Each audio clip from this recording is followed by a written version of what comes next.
여러분 상상해보세요. 30년 넘게 매일 모이던 장기판이 하루아침에 사라진다면 서울 종로구 탑골공원, 한때 노인들의 삶의 터전이었던 장기판이 이제 없습니다. 왜 그리고 무엇을 잃었을까요? 오늘 우리는 장기판 금지령 뒤에 숨은 노인들의 현실, 그리고 우리 사회의 과제를 들여다봅니다. 지난 7월 31일 종로구청은 장기바둑 등 오락행위를 금지했습니다. 명분은 명확했습니다. 첫째, 문화재 보호. 탑골공원은 독립정신이 깃든 국가유산입니다. 둘째, 시민 안전 확보.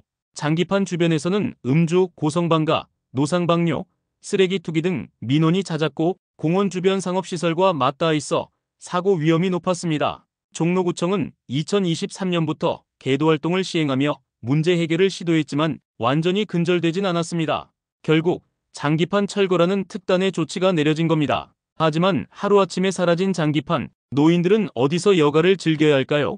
83세 김민국 씨는 이렇게 말합니다. 집에 혼자 있으면 시간이 도통 가지 않아요. 사람 만나고 장기 두는 것이 제 낙이었는데 77세 박철진 씨도 아쉬움을 토로합니다. 소란과 민원을 이유로 없애는 게 편했겠지만 지나친 행정 아닐까요?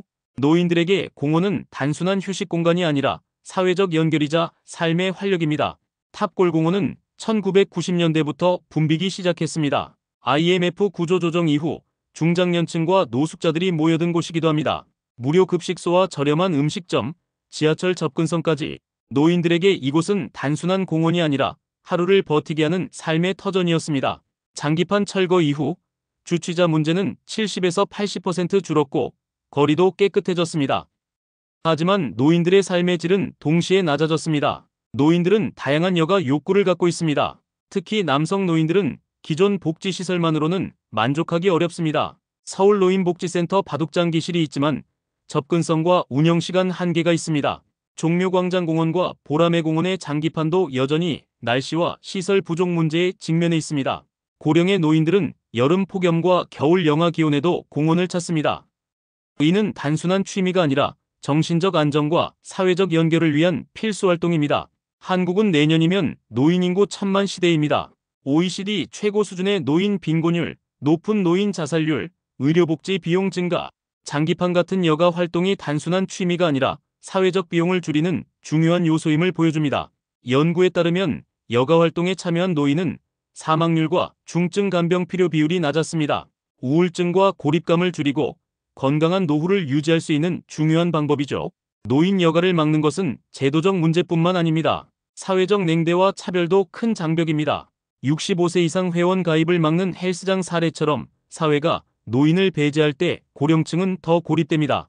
여가 활동을 존중하고 지원하는 사회적 합의가 필요한 이유입니다. 그렇다면 우리는 무엇을 해야 할까요? 첫째, 충분한 공론화와 안내.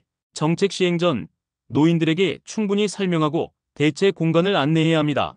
둘째, 자생적 여가 인프라 지원. 노인들이 선호하는 활동을 존중하고 남성, 여성, 노인 모두에게 맞는 프로그램을 마련해야 합니다. 셋째, 사회적 인식 전환. 노인의 여가 활동을 차별 없이 존중하는 문화가 필요합니다. 텅 빈 탑골공원 벤치, 사라진 장기판. 그 자리에 남은 것은 한숨과 외로움뿐입니다. 노인 여가, 단순한 취미가 아닙니다. 우리 모두의 미래를 위한 사회적 준비가 필요합니다. 오늘의 이야기가 내일을 바꾸는 작은 고민이 되길 바랍니다.